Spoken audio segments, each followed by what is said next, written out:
If you close your eyes and think about Sundays, what comes to mind? For me, it was being dropped off at religious school for half the day, family dinners with grandparents when I was younger, and as I grew older, it was what homework didn't I complete and how was I going to get it done, and to try to sleep as late as possible without my mother giving me a chore to do. Usually, it was to clean my room. Quite the conundrum. For some folks, Sundays were about rejuvenation before the work week begins, and for some, it was a work day. And for others, the image of sitting around a large table with family after having cooked together, reaping the benefits of that shared labor, stands out as one where hard work provides both nourishment and pride. I think about that some days where giving back was both part of my upbringing and continues to be a core personal value that I've shared within my own nuclear family. I had the great opportunity to teach and work overseas, and one of my observations was that there was a service requirement for everyone post-high school before continuing on to secondary education, trade, or vocational school. I never considered the U.S. a place where inscription in the military should ever be required outside of the necessity of warfare. But more recently, I wonder whether a year or two of paid service wouldn't be a great equalizer in our society, where service could mean anything from military to community service, like teaching, working in a food bank, community kitchen, garden, or for any nonprofit, and being paid for it, just like the military, working side by side with someone whom you might not otherwise meet because of how our society is stratified, lends itself to empathy, compassion, and an overall feeling of how much we are more alike than different, since as a society in general, we all want the same things. So how does this relate to Sundays? Welcome to Small and Gutsy, our podcast featuring nonprofits and social impact organizations under $10 million. My name is Dr. Laura Witkoff, and I'm excited and proud to be your host. We hope you'll love the stories as much as we do, and perhaps you will find needed services, a job, volunteer, invest in, or donate. And for all of you followers, Small and Gutsy has just been granted nonprofit 501c3 status. We are thrilled to have moved in this direction, enabling us to continue to meet our vision of interviewing as many smaller nonprofits and social impact organizations as we can.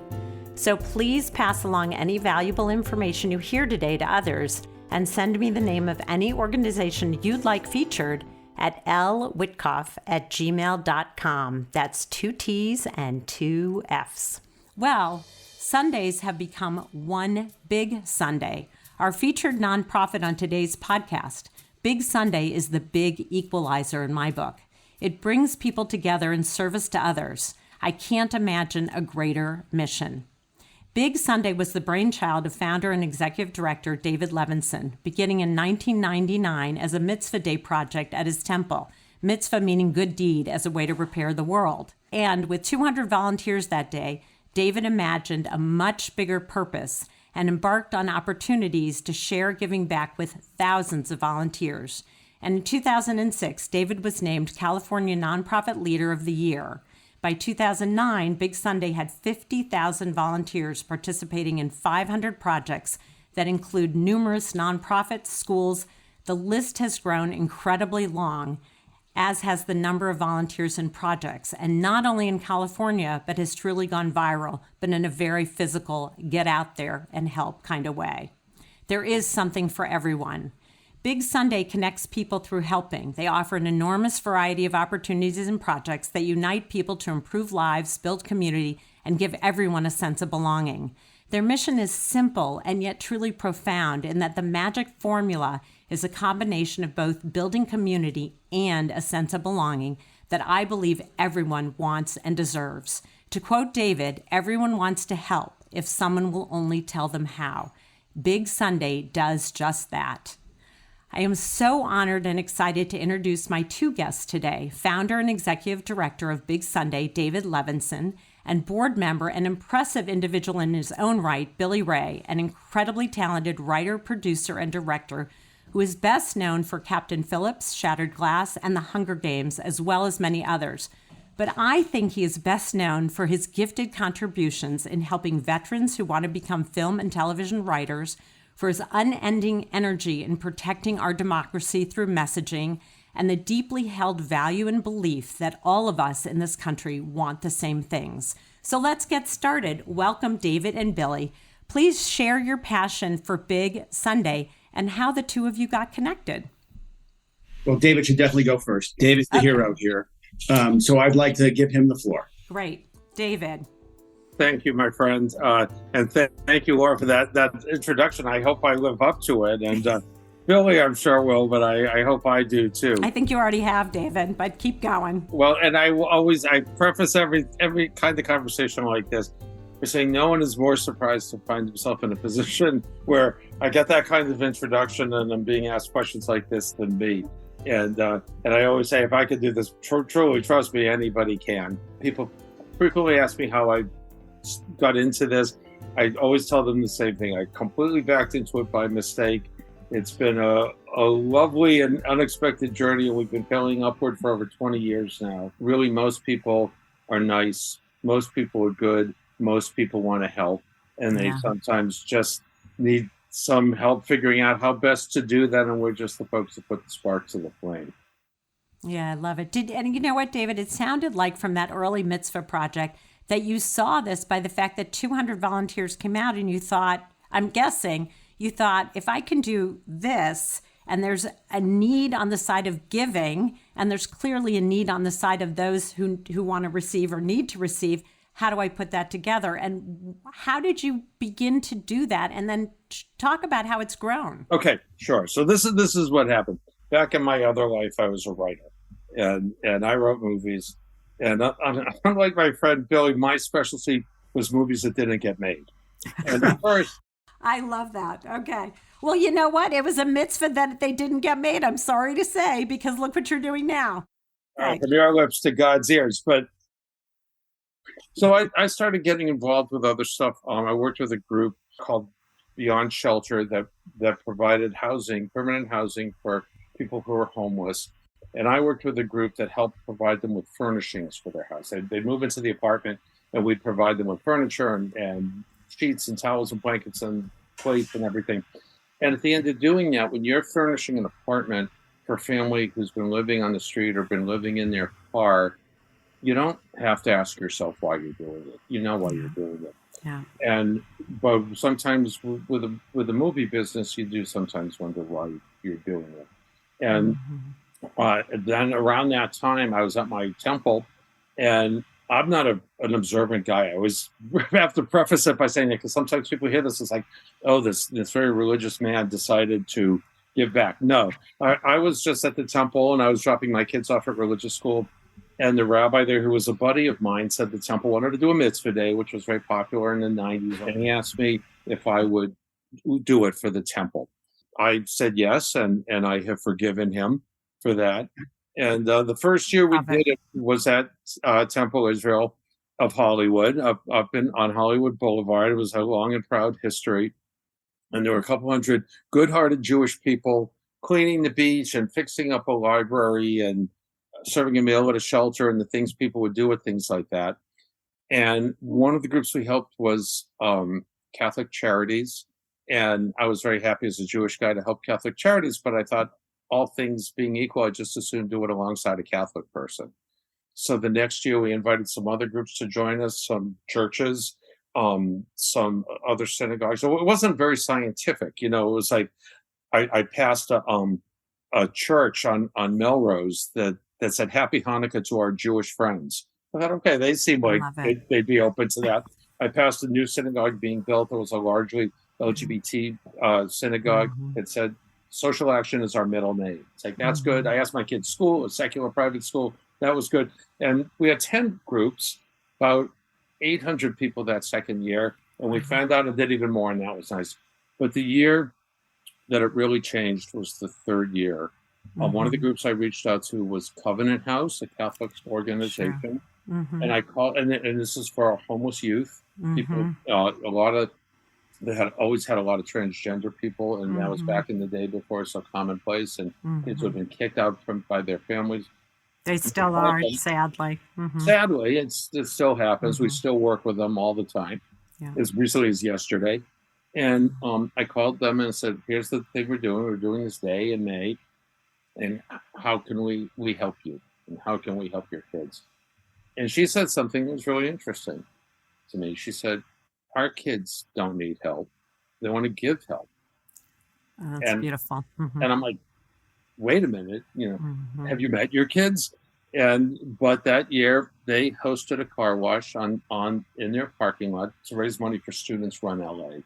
And Students Run LA is a wonderful organization that works with at-risk youth to run the marathon. And they need money for sneakers and shorts. And, if you run the marathon, you feel like you can do anything. So it's a great organization. So they hosted a car wash that year in their parking lot.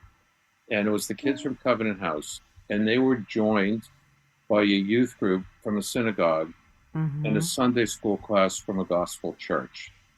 And they raised about, $400 for sneakers and stuff like that. And that was good. That was very, very nice. Amazing. But what was great was that they did it together.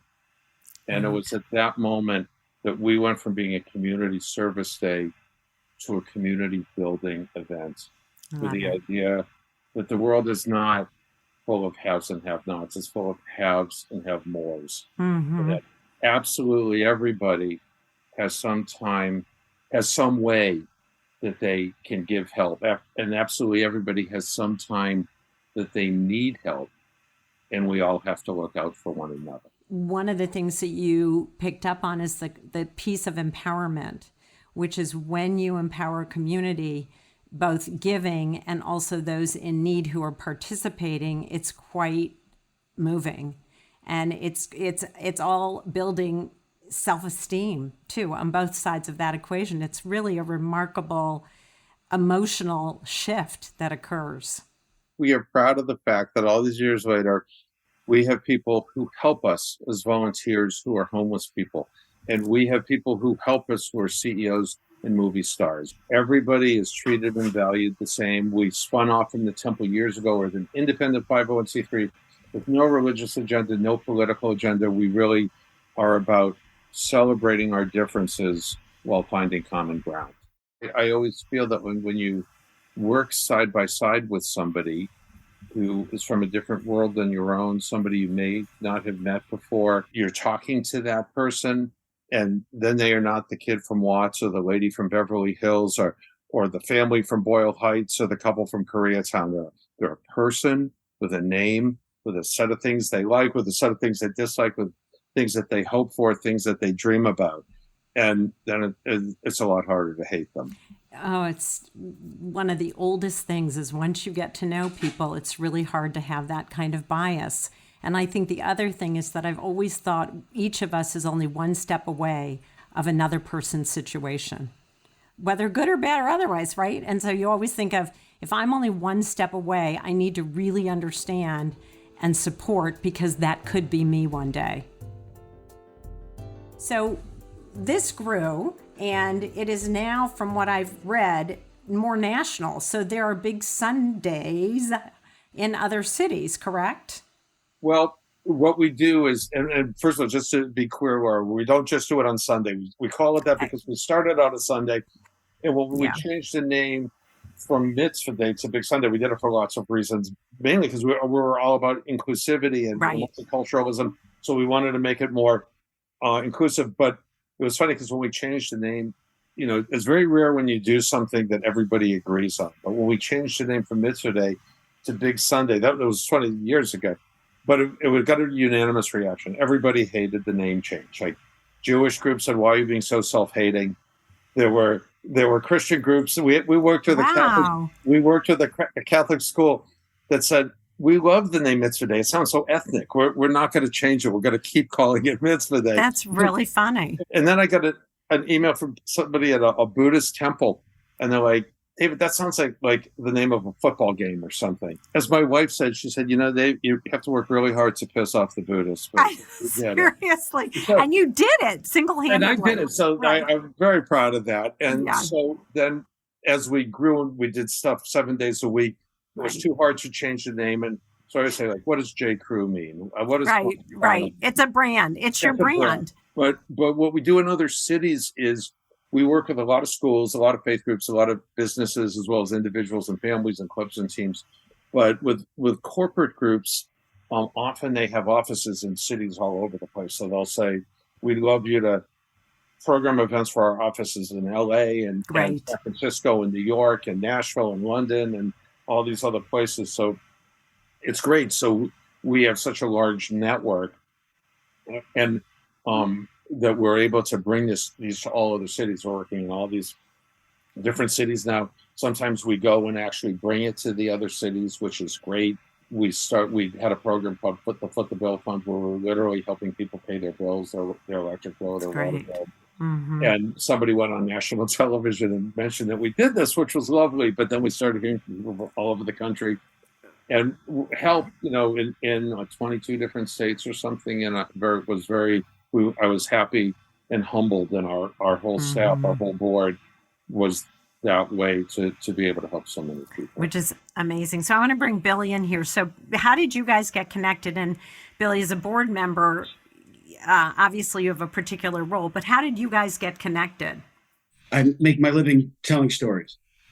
For example, just so you know, whenever people ask me the history of Big Sunday, I don't go into the detailed explanation that David just did. John Ford, the film director, said, if the legend is ever more entertaining than the truth, just go with the legend. Legend. I agree. That's I love that. So when people ask me what's Big Sunday, I say, well, I'll tell you. Years ago, my friend David Levinson sat down with a rabbi and a priest. And they said, how can we make the world a better place? And they said, well, what if we took one Sunday and just got a bunch of people to do good works? And that's how it began. It has now become, zillions of people all across the country, which is a very truncated and not entirely truthful version of David's story. But as elevator pitches go, it's pretty successful. And no one has ever said, I don't want to know more about that organization. So anyway, as someone who made a living in the entertainment industry, I was acutely aware once my wife and I began a family that I wanted my kids to have a contrast to what I did for a living, where the successes and failures were very public. And the successes sometimes were over-aggrandized in a spectacular fashion, in a way that might make them feel like they were living in a bubble that wasn't entirely real. I wanted to make sure that my daughter first, and then 5 years later, my son, that they understood the concept of being part of something bigger and giving back in an anonymous way, which was the key thing. So many kids have to do community service. And my big issue with that is that it sort of feels like they have to do it. Whereas you said, this is a value that I hold dear, and I'm going to do it with my kid. And then my kids. Yeah, but that doesn't, I just want to hold that space, because a lot of people don't do that. They don't think this can be a family thing, or they can take their kids and do this stuff. And it's so powerful, rather than kids feeling like, oh, I have to complete this community service for my college application, as an example. I felt it was important that they see that I do it. And also really important that it be fun.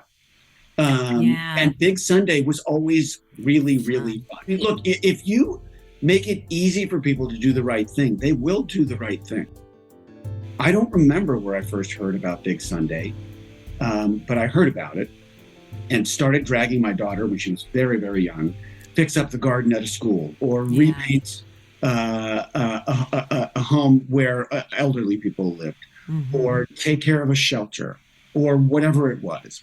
And it started off just one weekend per year. But somehow I came in contact with David, who was clearly the boss. I think David had a sense that I wanted to do more and that I might be capable of helping in other ways. And so he just sort of harnessed me. Harnessing Billy's energy is one of my greatest achievements with Big Sunday. Just so you know, it's just harnessing it in my direction is good for the whole Big Sunday, everything. But truly what I do think is everybody has their passion, everybody has their talent. Sometimes they need some help figuring out what it is. I often joke that at Big Sunday, our specialty is actually the reluctant volunteer, the person who thinks they don't have the time, They don't have the talent. They don't have the money. They might not even have the inclination, but they feel there's some reason they have to do it, whether it's getting service hours at school, filling their parole obligations, or just because something to talk about at the next dinner party they go to. Some people genuinely want to, but it's really, I one thing, and Big Sunday, let me make it extremely clear. I'm just like the front man. You know, it takes a village, and we have an amazing staff. We have an incredible board and tons of volunteers, new and long term. Part of it is finding the thing that the person that years ago, early on, we were going to a women's shelter, and there was a woman I knew. I didn't even know her very well. I sort of knew of her, and I always heard that she was a wonderful flautist. And I called her and I said, I hear you play the flute really nicely. We're serving brunch to a bunch of women, some of whom are mentally ill, and I want to really try to keep things chill and nice for them. Would you mind going and playing the flute for these women? And she was so delighted. You know, nobody tended to ask her to play the flute a lot. She was doing me a solid by doing it. And you were doing one for her. Which I didn't realize at the time. Right. And then she was helping these women. And it's like that with everything. It's really finding what works for people. Some people, you know, won't go to Skid Row as an example. They just, and I don't blame them. If you've been to Skid Row, it's awful. And I said, you know, don't go to Skid Row. We're going to this nursing home in Beverly Hills. It's the nicest nursing home you'll ever see. We'll all end up at this nursing home. But these people could use a visitor. They're loaded, but they could use a visitor. Other people are like, you know what? I have no problem with Skid Row. Just don't make me go to a nursing home. They're 95 degrees. I don't like old people. I can't take it. But everybody has their threshold. Everybody has their thing that speaks to them. And it's part of what we try to do at Big Sunday is to see everybody as people. Billy had been involved with his family, Big Sunday, ways for years. I remember, Billy, you coming with your sons at Thanksgiving stuff for years, and you'd bring your family. It was really during COVID that you and I started working together a lot because Billy was just like a house of fire with COVID trying to help people. And like so many groups, Big Sunday, we were pivoting every week. First it was people being lonely, then it was people having no money, and then it was people being worried where to get a test, and then George Floyd upended everything about reframing racial equity and the election and everything else. And Billy, I don't know if you remember this, but you'd email me and say, I have a whole group of people that really want to help, and what we really want to do is we want to help feed frontline workers. Can you point me in a direction? And then having done that, and Billy's network is like no one else's, he's like, okay, great, we did that. This week we want to help veterans. Can you put me in touch with a group? I mean, as I always say, I say this behind Billy's back all the time, but I have now said it to his face. This guy gets shit done.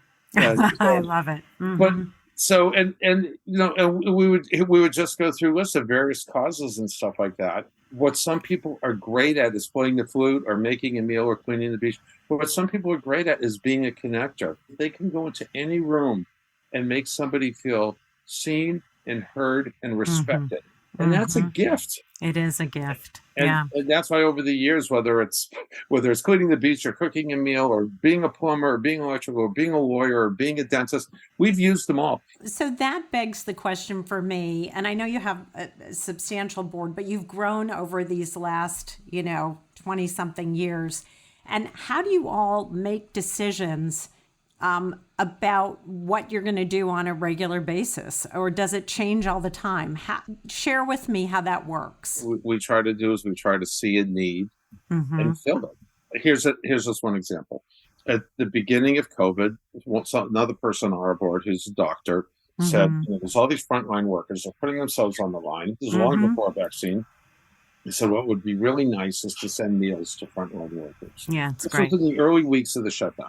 So I called a couple hospitals. I called Cedars and I called St. John's and a couple others. Said, we have this idea. We want to send meals to your people. They're like, oh my God, this is so amazing. I can't believe it. You're so wonderful. Thank you, thank you, thank you. A couple months later, would call and say, you know what? We have a free night like in 4 Thursdays, but it's all booked up and we're good. And so it's like, you know what? They don't need us anymore. Other people have stepped in. So we went and looked and found other hospitals, less well-known hospitals or further out of hospitals, having other issues. And that's just one example. It's a great example, but there are so many organizations that get bogged down in their own bureaucracy, and you have mastered not doing that. So you see a need, or Billy says, hey, what do you think about this? Send you an email, and then all of a sudden it happens. Yeah. So, Billy, I want to toss it to you. What made you decide to join the board, and when was that? Well, what made me decide to join the board was that he asked.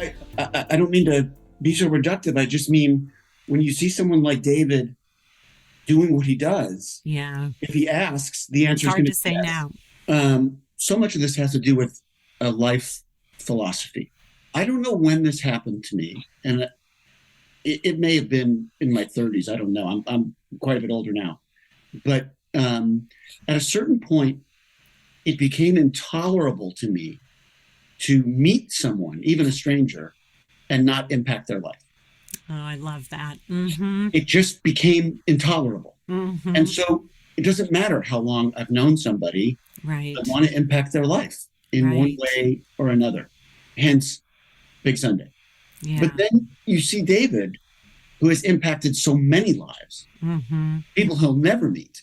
How can you not applaud that? Another thing that's intolerable to me is it's really difficult for me to see any system that is not functioning optimally.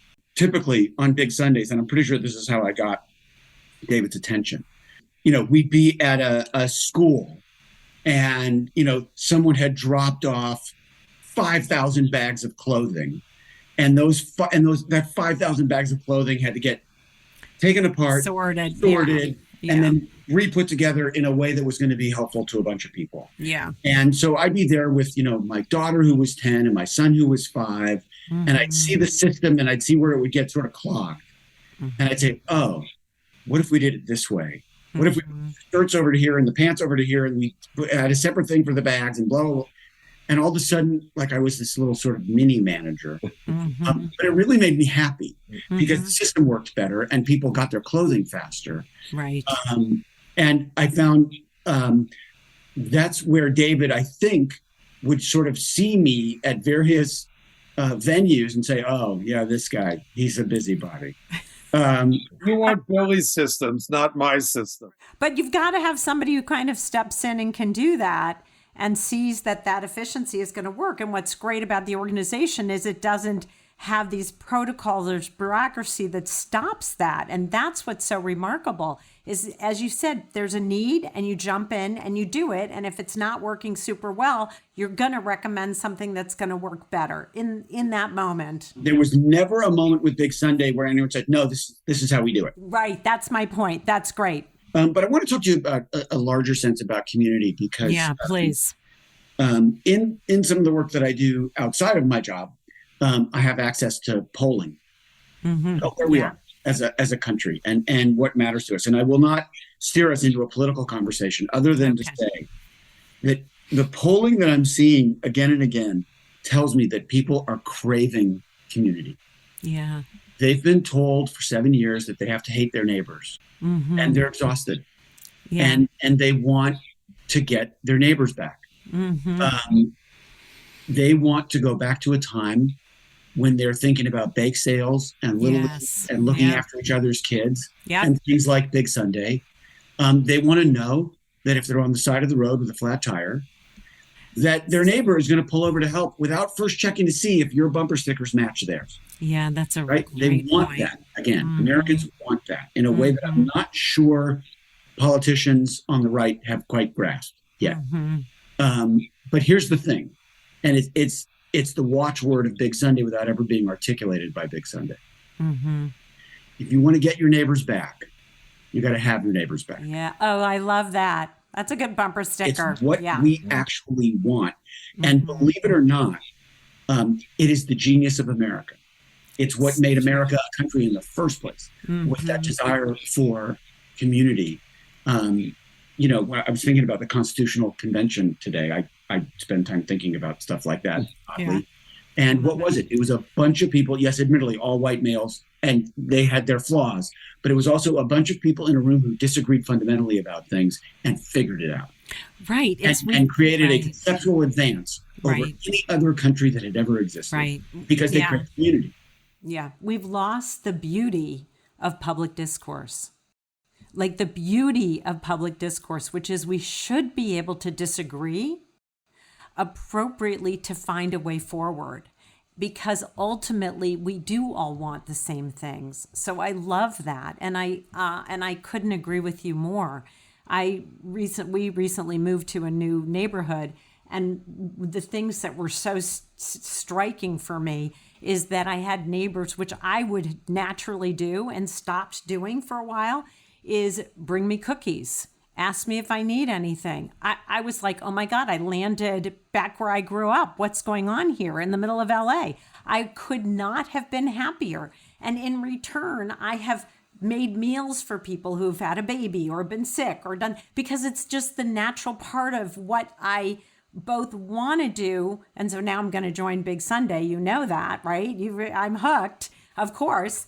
And the thing that I offer through Small and Gutsy is on a slightly different level, but any organizations that then you serve could absolutely be a featured organization on Small and Gutsy. Why not? This is how I want to live, and this is how I want our country and our world to ultimately be. This is the natural impulse.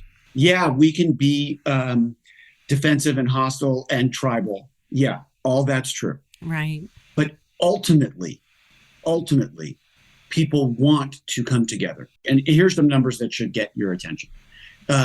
62% of Americans believe that if they make enough noise, they can make a corporation pay attention to them as a consumer. 62%. Okay. Interesting. Yeah.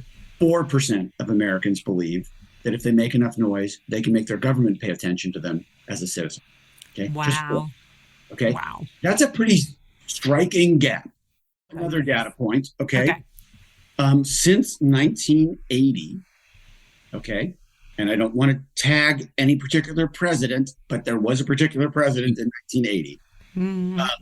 Since 1980, $50 trillion with a T has moved from the bottom 90% in America to the richest 1% in America. It is, and by the way, it's happened under Democratic presidents too. It is the greatest migration of wealth in human history. Okay? There has never been a time when the haves had more, and when the gap between the richest 1% of our country and the other 99% was so great. People like David try to fill that gap. Yeah, they try to make a difference in that way. Right. We need more people like David. I'm not sure there are more people like David, but we need more of them, because you are going to create a permanent underclass. Right. And it's going to be massive, and it's going to be angry. And then what are we going to do? Right. And that's why places like Big Sunday are so vital.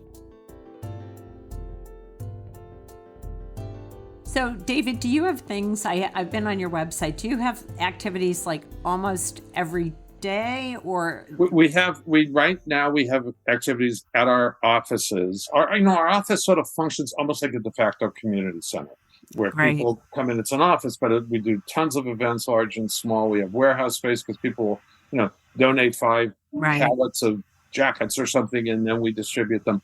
We do events every Tuesday, Wednesday, and Thursday morning at 10. Tuesday morning, I'll make a plug for all of them. They're called Sundays on Tuesdays. I love it. Where we make these big mosaic suns, and they're about 4 feet around.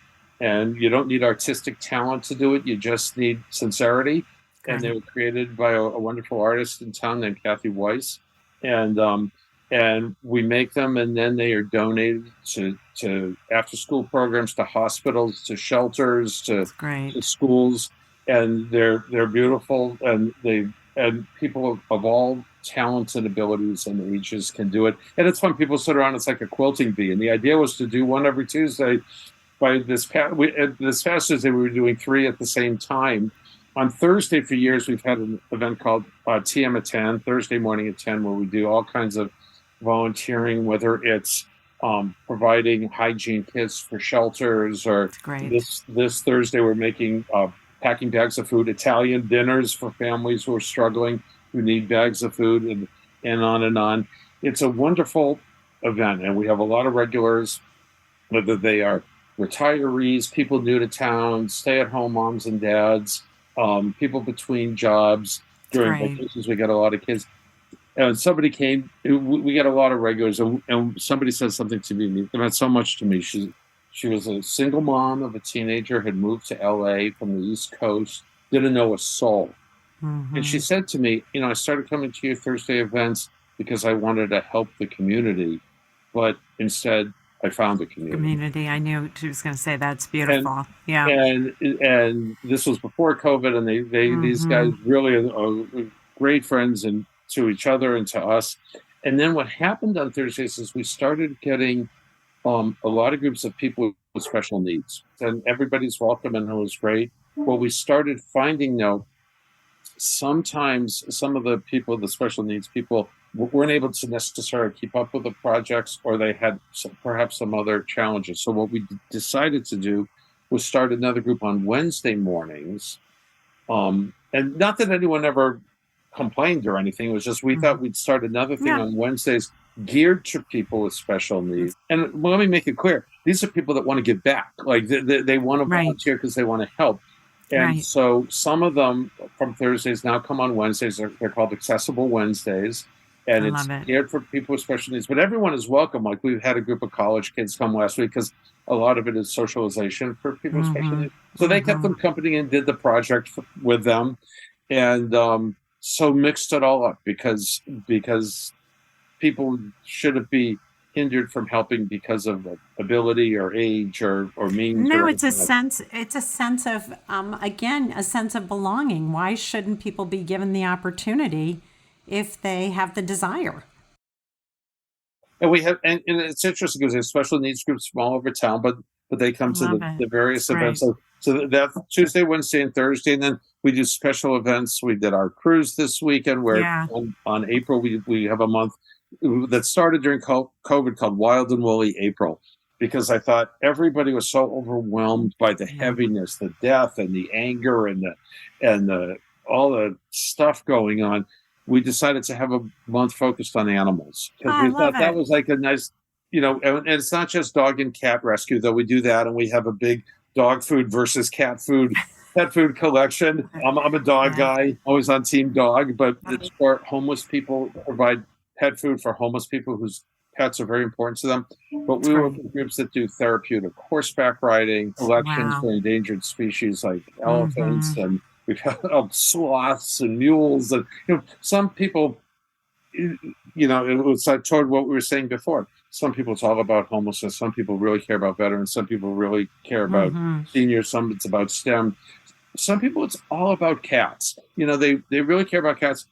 I always say, I really hate cats. I haven't downright antipathy. If they were to all die, I'd really be okay. With apologies to the nice cat people out there. It's too funny.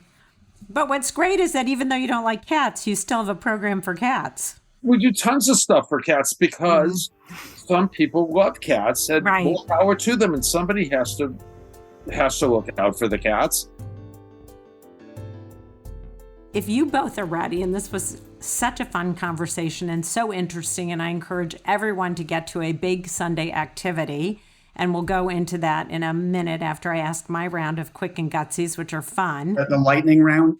Yeah, the lightning round, but you don't have to be quick. We always get these pearls in this last little bit. But I also want to put a plug for any organization that you provide a service that is a social impact organization, a nonprofit under 10 million. Give them my info, and I'm happy to feature them on my podcast because it is completely free. And it's a pleasure, and it's the way, when you talk about the unexpected surprises that you've had in life, this was one for me, was developing Small and Gutsy and meeting people like you and Billy, and the gifts that you are giving back to the world keeps me doing what I'm doing, because I'm so in awe and admiration of the work that's being done globally on behalf of other people and with other people, because that is truly building community. And we hope Small and Gutsy becomes a bigger family at some point. So what is at the top of your wish list for Big Sunday? And the answer can't be money or funding. Who first? You go first. I want Big Sunday in all 50 states. I want it to become a thing like the Peace Corps. Everybody knows it's a universal good. Yeah. And it's one of the things that makes Americans feel better about America. Yeah. Oh, I love that. Oh, that's great. Great. David, what about you? As I keep saying, this has been such a trying time. What I find for myself, I didn't need a global pandemic to know that people could be nice and good. Yeah. I am so lucky that I've been able to see that at Big Sunday for so long. I hope we can grow, whether it's wider or deeper or bigger or broader, because I do feel what both of you are saying, that people are yearning for more kindness, for more generosity of spirit. I think it's there. And I just want to be able to, as Big Sunday, create a world where we, as I said before, where we assume the best in each other, where we see the best in each other, and where we bring out the best in each other. Especially in these last few years, and I'll keep from naming names, but there's a number of them who are working overtime to bring out the worst in one another. Yeah, so true. It makes life harder. If you were to think of a song that describes Big Sunday, what would it be? Wow. Okay, I'm going to go with Climb Every Mountain. Oh, I love it. That's great. I love Climb Every Mountain. I do too. I'm a sucker for the sound of music. Well, with David, it can't be anything from Cats. Fair enough. Good. Well said. David, what about you? Climb Every Mountain. That's a good one. The Climb Every Mountain is a good one. We do we did a gala. We do sing-alongs at our galas sometimes. I love it. It was put on hold for COVID. And the first time we did a sing-along, it was call it hokey, but we did You've Got a Friend. Oh, no, it's not hokey at all. I love it. And I will say, I'm going to send you, we actually, shortly before COVID, we actually recorded a song. Just a quick note about the song to which David is referring. He may not tell you this, but he wrote the lyrics and the music to the song that really, in my opinion, represents Big Sunday.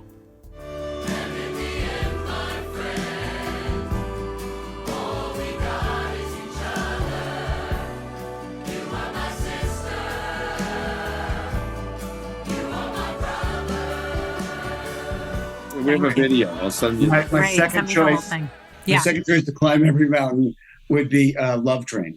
I love that song. We actually thought, because the next year we sang Stand By Me, and we talked about Love Train, but it's like, Love Train is really hard to sing. No, give everyone the words. Right. No, I don't accept that at all. You can do it as a karaoke. Just play the background music and the words, and people will do it. I have the worst voice in the world, and yet I'd be up there singing too, just kind of behind somebody so I wouldn't embarrass other people, or they wouldn't want to kick me. I got kicked out of my 4th grade choir. Okay. So tell me, what makes Big Sunday gutsy? You're on Small and Gutsy. What makes Big Sunday gutsy? Because it's gutsy. I think what makes Big Sunday gutsy is its relentless positivity and its relentless dependence on the kindness of strangers at a time of deep cynicism when you could be made fun of for that. Yes. And Big Sunday never wavers. David, what do you think?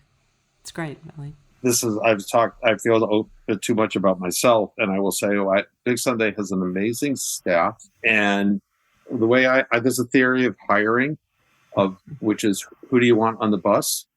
And that is one theory of hiring behind Big Sunday. And there's often people, it's just like, this person has to be on the bus. They just get it. And sometimes it's maybe not, it's a person from left field, or it might not check all the boxes that maybe we're looking for. But I'd say there's a sense, this is who we are. This is what we do. This is who we need.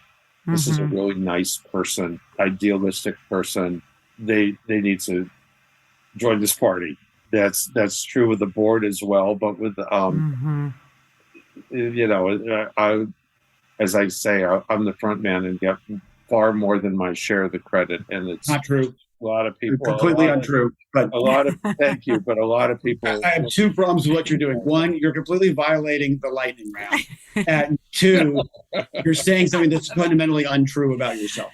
So let me do a moment of interpretation of that. So the gutsy piece is you take risks on people who don't check all the boxes. And what makes you gutsy is you go with your gut and say, this person really needs to be on the bus. And I commend you for that. So own that piece, as Billy said, because it does, you can always hire for skill and experience, but hiring for attitude is the most important thing you can do. And that's what you're talking about. And values, common values.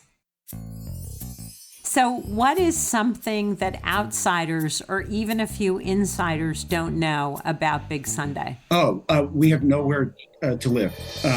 We're searching for a permanent office space. We keep trying to buy buildings, and then we keep getting told no or getting outbid. It's literally all we talk about. Thank you for bringing that up, Billy. We had 4 landlords over 13 years, and the last landlord is tearing the building down. And I will say,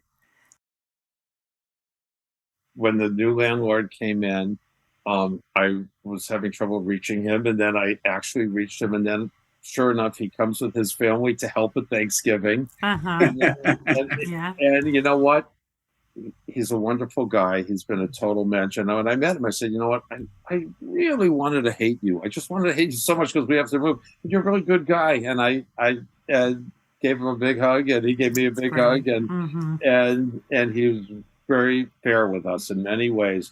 But we had to move to a new building because they're tearing it down. The new building, we moved into it knowing they're tearing it down. And so we're trying to buy a permanent space, and it's very challenging. Yeah. And we're trying to build what is really going to be a central community center for people to come just in the name of kindness, helping one another with a kitchen and a library and green space and parking and all that. So it's, yeah. So a big shout out for any listener who has any space that they're willing to sell for a really good cause. So this may be a weird question for both of you, having been, at least Billy's in the entertainment industry and in politics in some ways, but in the behind the scenes in a great way. And David, this was your former life. If you could get one celebrity or influencer to endorse or talk about Big Sunday, who might that be? Besides Billy. Wow, that's a great question. Thank you. Thought you guys would hate that question. I thought it would be like the cat-dog question. Well, I can jump in first. So we've had a lot of celebrities come through in all kinds of ways. Often when celebrities come, they just come as people, or they come as moms and dads. So it's a hard question. We've really wrestled with that about, I understand the value of celebrity and stuff like that. The question sort of begs, is there a way to elevate your brand through an influencer or through a celebrity? And because celebrities come to be regular people, because that's really what you're building is that community, does that question make sense? Or would it help you? Or would it be when I don't know. It's a fair pushback for me. We had, Kamala Harris came to our Thanksgiving event this year. It was a great honor to Big Sunday because of her side, and she was lovely. She couldn't have been nicer, but it was a very flattering seal of approval for our event. Yeah, we were doing it at Baldwin Hills Elementary School, which is the school or one of the last schools with a in LAUSD with a predominantly Black student body. Yeah. And it was a great source of pride. We've done a lot of work at the school. It was a great source of pride for the school that she came, understandably. People were thrilled. I mean, people were crying. People were so honored to meet her. Right. There was one woman whose son was with her practically doing backflips in the crowd. I was so happy for her. Yeah. Yeah. So let me suggest, and then I want to toss it to Billy. So let me suggest that any celebrity who wants to come forward to support an event in a big way through tweeting or through their social media, you'd be fine with Sure, that. sure. Okay, But I'm let's. not, and it really they have to be on brand. And if it's a celebrity that's a jerk, or that is openly Right, racist or right, misogynistic or right, homophobic, like we don't want them out there burnishing their brand right. on our Of backs. course.